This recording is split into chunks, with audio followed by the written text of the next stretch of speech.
बचपन से जब भी ये नाम सुना, नेताजी सुभाष चंद्र बोस, मैं किसी भी स्थिति में रहा, परिस्थिति में रहा,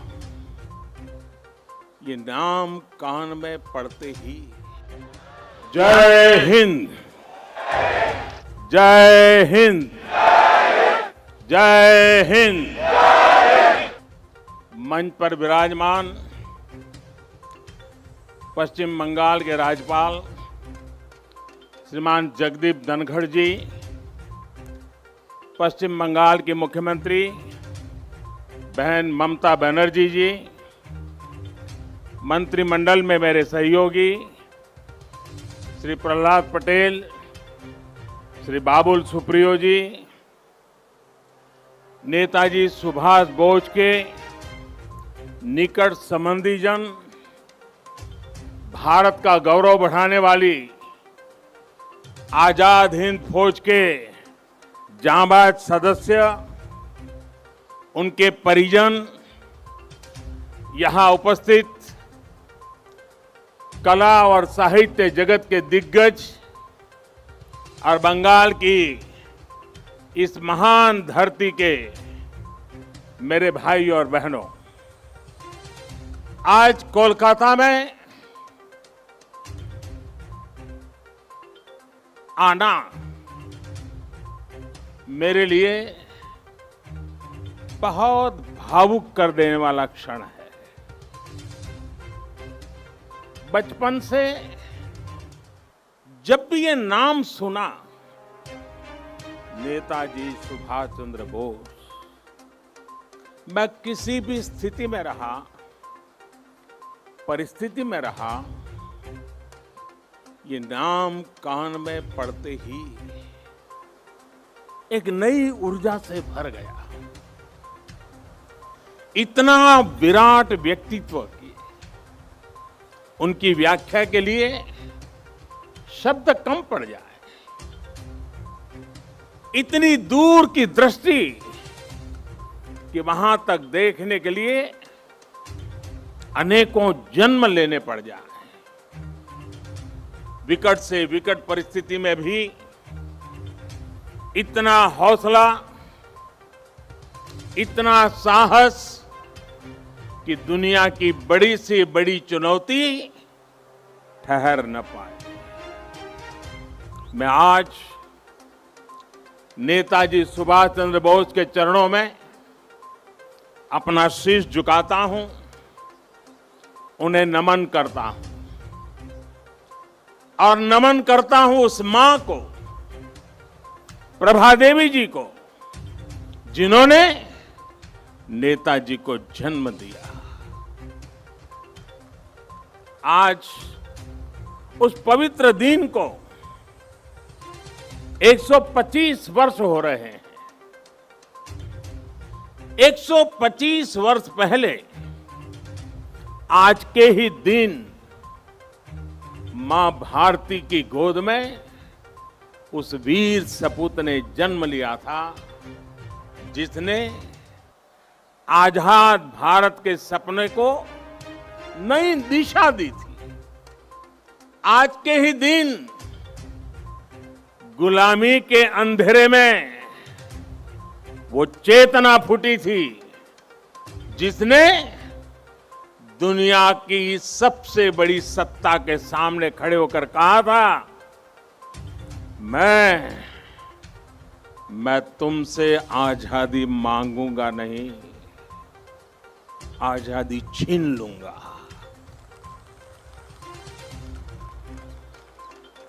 आज के दिन सिर्फ नेताजी सुभाष का जन्म ही नहीं हुआ था,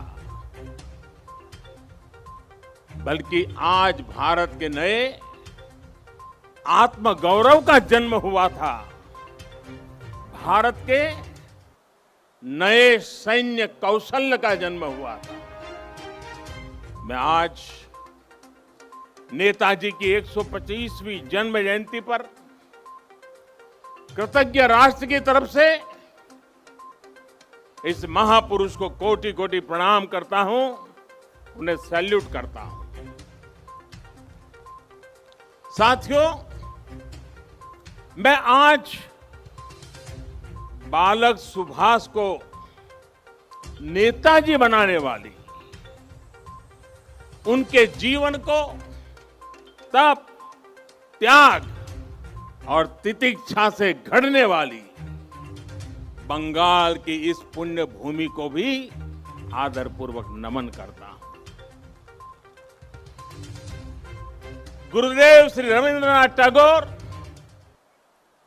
बंकिम चंद्र चट्टोपाध्याय, शरत चंद्र जैसे महापुरुषों ने इस पुण्य भूमि को राष्ट्रभक्ति की भावना से भरा है। स्वामी रामकृष्ण परमहंस, चैतन्य महाप्रभु, श्री अरबिंदो, मां शारदा, मां आनंदमयी, स्वामी विवेकानंद, श्री श्री ठाकुर अनुकूल चंद्र जैसे संतों ने इस पुण्य भूमि को वैराग्य, सेवा और आध्यात्म से अलौकिक बनाया है। ईश्वर चंद्र विद्यासागर, राजा राम मोहन राय, गुरुचंद ठाकुर, हरिश्चंद्र ठाकुर जैसे अनेक समाज सुधारक, सामाजिक सुधार के अग्रदूतों ने इस पुण्य भूमि से देश में नए सुधारों की नींव भरी है। जगदीश चंद्र बोस, पीसी रॉय, एसएन बोस, मेघनाथ शाह, अनगिनत वैज्ञानिकों ने इस पुण्य भूमि को ज्ञान विज्ञान से सींचा है। ये वही पुण्य भूमि है जिसने देश को उसका राष्ट्रगान भी दिया है और राष्ट्रगीत भी दिया है। इसी भूमि ने हमें देशबंधु चित्तरंजन दास, डॉक्टर श्यामा प्रसाद मुखर्जी और हम सभी के प्रिय भारत रत्न प्रणब मुखर्जी से साक्षात्कार कराया। मैं इस भूमि के ऐसे लाखों लाख महान व्यक्तित्वों के चरणों में भी आज इस पवित्र दिन पर प्रणाम करता हूं। साथियों, यहां से पहले मैं भी नेशनल लाइब्रेरी गया था, जहां नेताजी की विरासत पर एक इंटरनेशनल कॉन्फ्रेंस और आर्टिस्ट कैंप का आयोजन हो रहा है। मैंने अनुभव किया, नेताजी का नाम सुनते ही हर कोई कितनी ऊर्जा से भर जाता है। नेताजी के जीवन की ऊर्जा जैसे उनके अंतर मन से जुड़ गई है। उनकी यही ऊर्जा, यही आदर्श, उनकी तपस्या, उनका त्याग देश के हर युवा के लिए बहुत बड़ी प्रेरणा है।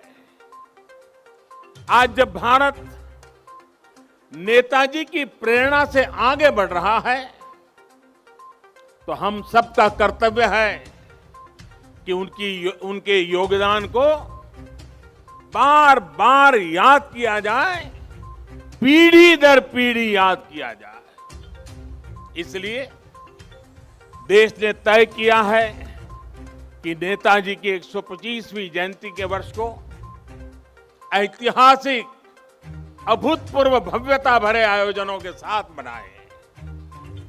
आज सुबह से देश भर में इससे जुड़े कार्यक्रम हर कोने में हो रहे हैं। आज इसी क्रम में नेताजी की स्मृति में एक स्मारक सिक्का और डाक टिकट जारी किया गया है। नेताजी के पत्रों पर एक पुस्तक का विमोचन भी हुआ है। कोलकाता और बंगाल, जो उनकी कर्मभूमि रहा है, यहां नेताजी के जीवन पर एक प्रदर्शनी और प्रोजेक्शन मैपिंग शो भी आज से शुरू हो रहा है। हावड़ा से चलने वाली ट्रेन हावड़ा कालका मेल का भी नाम अब नेताजी एक्सप्रेस कर दिया गया है। देश ने यह भी तय किया है कि अब हर साल हम नेताजी की जयंती यानी 23 जनवरी को पराक्रम दिवस के रूप में मनाया करेंगे। हमारे नेताजी भारत के पराक्रम की प्रतिमूर्ति भी है और प्रेरणा भी है। आज जब इस वर्ष देश अपनी आजादी के 75 वर्ष में प्रवेश करने वाला है, जब देश आत्मनिर्भर भारत के संकल्प के साथ आगे बढ़ रहा है, तब नेताजी का जीवन, उनका हर कार्य, उनका हर फैसला हम सभी के लिए बहुत बड़ी प्रेरणा है। उनके जैसे फौलादी इरादों वाले व्यक्तित्व के लिए असंभव कुछ भी नहीं था। उन्होंने विदेश में जाकर देश से बाहर रहने वाले भारतीयों की चेतना को झकझोरा। उन्होंने आजादी के लिए आजाद हिंद फौज को मजबूत किया। उन्होंने पूरे देश से हर जाति, पंथ, हर क्षेत्र के लोगों को देश का सैनिक बनाया। उस दौर में जब दुनिया महिलाओं के सामान्य अधिकारों पर ही चर्चा कर रही थी, नेताजी ने रानी झांसी रेजिमेंट बनाकर महिलाओं को अपने साथ जोड़ा। उन्होंने फौज के सैनिकों को आधुनिक युद्ध के लिए ट्रेनिंग दी। उन्हें देश के लिए जीने का जज्बा दिया, देश के लिए मरने का मकसद दिया। नेताजी ने कहा था, भारत डाक से रोकटो डाक दिए छे रोकटो के। ओठो दांडाओ आमोदेर नोस्टो करार मतो सोमोय नोय। अर्थात भारत बुला रहा है, रक्त रक्त को आवाज दे रहा है, उठो, हमारे पास अब गंवाने के लिए समय नहीं है। साथियों, ऐसी हौसले से भरी हुंकार सिर्फ और सिर्फ नेताजी ही दे सकते।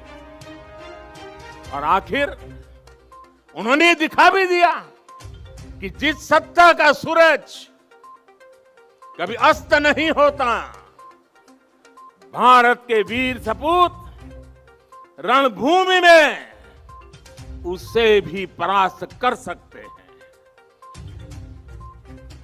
उन्होंने संकल्प लिया था, भारत की जमीन पर आजाद भारत की आजाद सरकार की नींव रखेंगे। नेताजी ने अपना ये वादा भी पूरा करके दिखाया। उन्होंने अंडमान में अपने सैनिकों के साथ आकर तिरंगा फहराया। जिस जगह अंग्रेज देश के स्वतंत्रता सेनानियों को यातनाएं देते थे, काला पानी की सजा देते थे, उस जगह जाकर उन्होंने सेनानियों को अपनी श्रद्धांजलि दी। वो सरकार अखंड भारत की पहली आजाद सरकार थी। नेताजी अखंड भारत की आजाद हिंद सरकार के पहले मुखिया थे। और ये मेरा सौभाग्य है कि आजादी की उस पहली झलक को सुरक्षित रखने के लिए 2018 में हमने अंडमान के उस द्वीप का नाम नेताजी सुभाष चंद्र बोस द्वीप रखा। देश की भावना को समझते हुए नेताजी से जुड़ी फाइलें भी हमारी सरकार ने सार्वजनिक की। ये हमारी ही सरकार का सौभाग्य रहा जो 26 जनवरी की परेड के दौरान आईएनए वेटरन्स परेड में शामिल हुए थे। आज यहां इस कार्यक्रम में आजाद हिंद फौज में रहे देश के वीर बेटे और बेटी भी उपस्थित है। मैं आपको फिर से प्रणाम करता हूं और कब प्रणाम करते हुए कहीं कहूंगा कि देश सदा सर्वदा आपका कृतज्ञ रहेगा, कृतज्ञ है और हमेशा रहेगा। साथियों, 2018 में ही देश ने आजाद हिंद सरकार के 75 साल को भी उतने ही धूमधाम से मनाया था। देश ने उसी साल सुभाष चंद्र बोस आपदा प्रबंधन पुरस्कार भी शुरू किए। नेताजी ने दिल्ली दूर नहीं का नारा देकर लाल किले पर झंडा फहराने का जो सपना देखा था, उनका वो सपना देश ने लाल किले पर झंडा फहराकर पूरा किया। भाइयों और बहनों, जब आजाद हिंद फौज की कैप मैंने लाल किले पर झंडा फहराया था, उसे मैंने अपने सर पे लगाया था, उस वक्त मेरे मन मस्तिष्क में बहुत कुछ चल रहा था, बहुत से सवाल थे, बहुत सी बातें थी, एक अलग अनुभूति थी। मैं नेताजी के बारे में सोच रहा था, देशवासियों के बारे में सोच रहा था। वो किसके लिए जीवन भर इतना रिस्क उठाते रहे? जवाब यही है, हमारे और आपके लिए। वो कई दिनों तक आमरण अनशन किसके लिए करते रहे? आपके और हमारे लिए। वो महीनों तक किसके लिए जेल की कोठरी में सजा भुगतते रहे? आपके और हमारे लिए। कौन ऐसा होगा जिसके जीवन के पीछे इतनी बड़ी अंग्रेजी हुकूमत लगी हो, वो जान हथेली पर रखकर फरार हो जाए?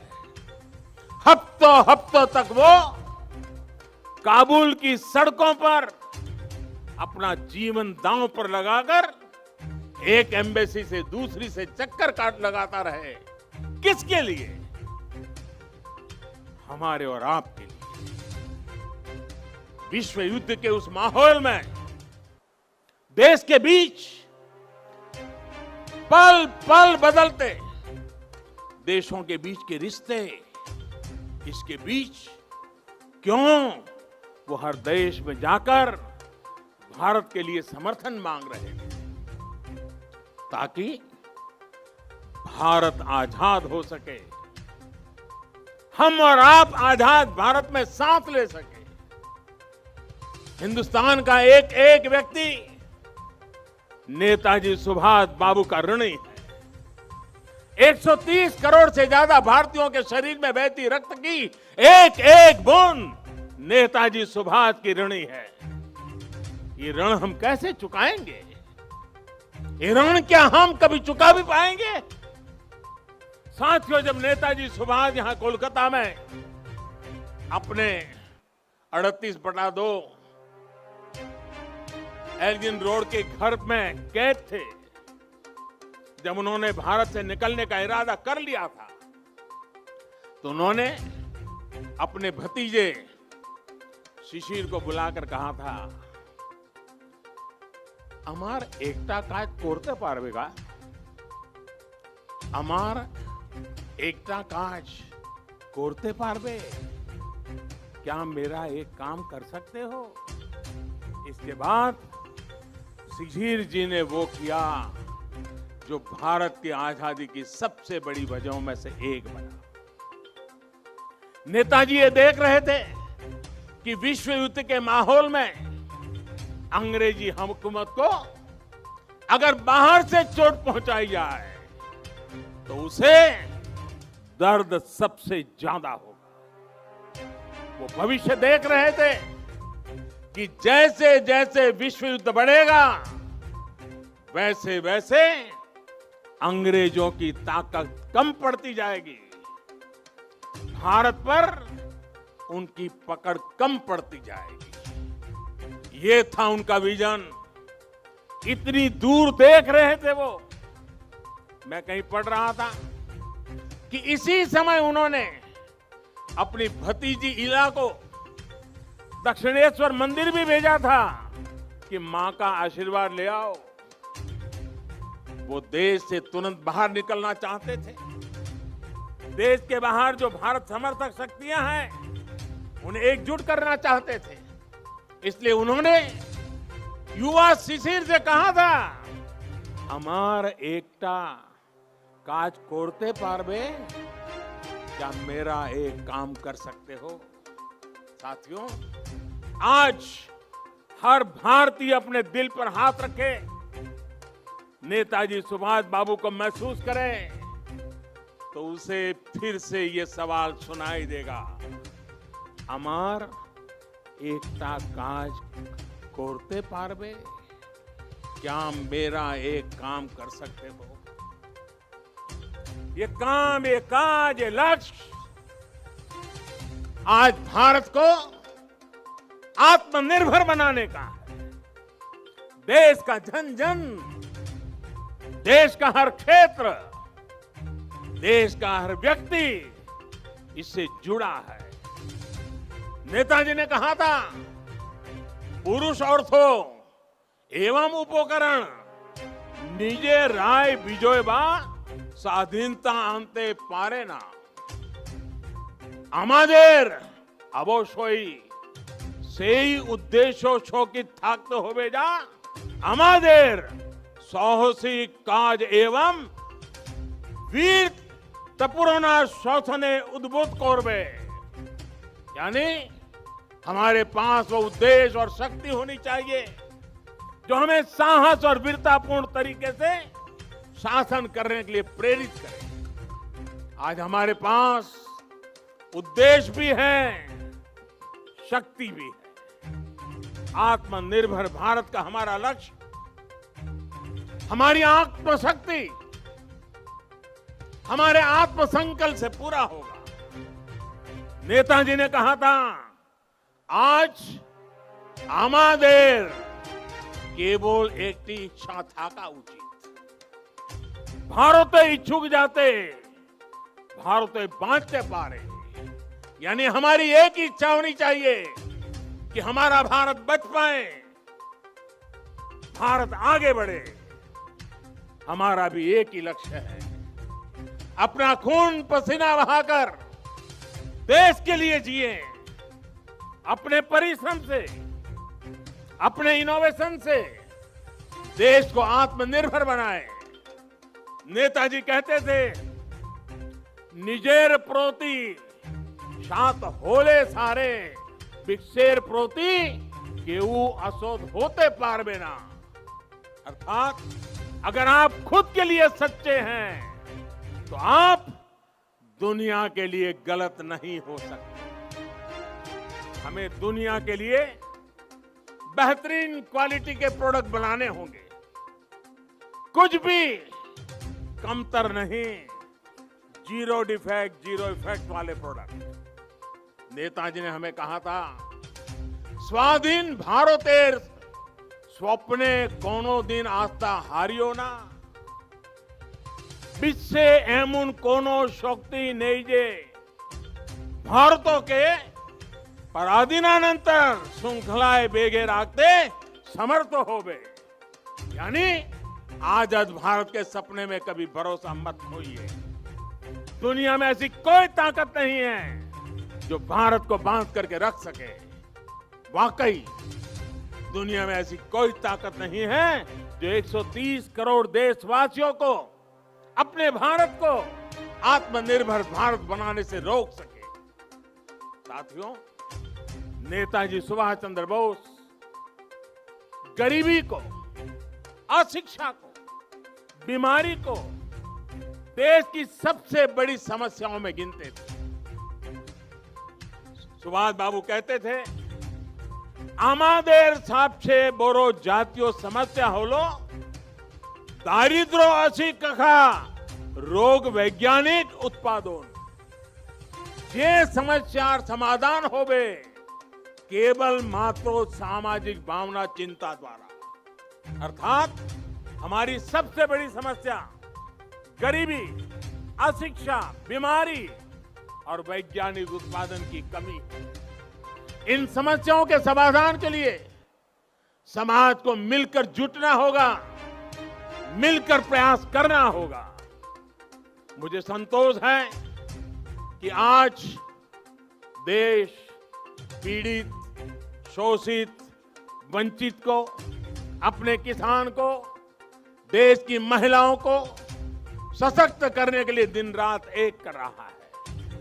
आज हर एक गरीब को मुफ्त इलाज की सुविधा के लिए स्वास्थ्य सुविधाएं मिल रही है। देश के किसानों को बीज से बाजार तक आधुनिक सुविधाएं दी जा रही है। खेती पर होने वाला उनका खर्च कम करने का प्रयास किया जा रहा है। हर एक युवा को आधुनिक और गुणवत्तापूर्ण शिक्षा मिले, इसके लिए देश के एजुकेशन इंफ्रास्ट्रक्चर को आधुनिक बनाया जा रहा है। बड़ी संख्या में देश भारत में एम्स, आईआईटीज और आईआईएम्स जैसे बड़े संस्थान खोले गए हैं। आज देश 21वीं सदी की जरूरतों के हिसाब से नई राष्ट्रीय शिक्षा नीति भी लागू कर रहा है। साथियों, मैं कई बार सोचता हूं कि आज देश में जो बदलाव हो रहे हैं, जो नया भारत आकार ले रहा है, उसे देख नेताजी को कितनी संतुष्टि मिलती है। उन्हें कैसा लगता जब वो दुनिया की सबसे आधुनिक टेक्नोलॉजीज में अपने देश को आत्मनिर्भर बनता देख। उन्हें कैसा लगता जब वो पूरी दुनिया की बड़ी बड़ी कंपनियों में, शिक्षा में, मेडिकल सेक्टर में भारतीयों का डंका बजते देखते। आज राफेल जैसे आधुनिक विमान भी भारत की सेना के पास है और तेजस जैसे अत्याधुनिक विमान भारत खुद भी बना रहा है। जब वो देखते कि आज उनके देश की सेना इतनी ताकतवर है, उसे वैसे ही आधुनिक हथियार मिल रहे हैं जो वो चाहते थे, तो उन्हें कैसा लगता। आज अगर नेताजी ये देखते कि उनका भारत इतनी बड़ी महामारी से, इतनी ताकत से लड़ा है, आज उनका भारत वैक्सीन जैसे आधुनिक वैज्ञानिक समाधान खुद तैयार कर रहा है, तो नेताजी क्या सोचते। जब वो देखते कि भारत वैक्सीन देकर दुनिया के दूसरे देशों की मदद भी कर रहा है, तो उन्हें कितना गर्व होता। नेताजी जिस स्वरूप में हमें देख रहे हैं, हमें आशीर्वाद दे रहे हैं, अपना स्नेह दे रहे हैं, जिस सशक्त भारत की उन्होंने कल्पना की थी, आज एलएसी से लेकर के एलओसी तक भारत का यही अवतार दुनिया देख रही है। जहां कहीं से भी भारत की संप्रभुता को चुनौती देने की कोशिश की गई, भारत आज मुंह तोड़ जवाब दे रहा है।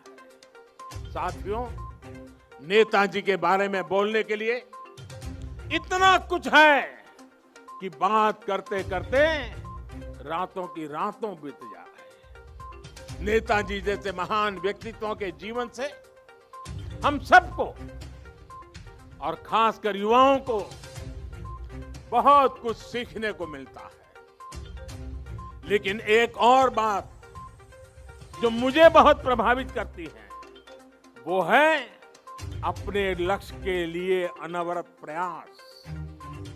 विश्व युद्ध के समय पर जब साथी देश पराजय का सामना कर चुके थे, सरेंडर कर रहे थे, तब नेताजी ने अपने सहयोगियों को जो बात कही थी उसका भाव यही था कि दूसरे देशों ने सरेंडर किया होगा, हमने नहीं। अपने संकल्पों को सिद्धि तक ले जाने की उनकी क्षमता अद्वितीय थी। वो अपने साथ भगवत गीता रखते थे, उनसे प्रेरणा पाते थे।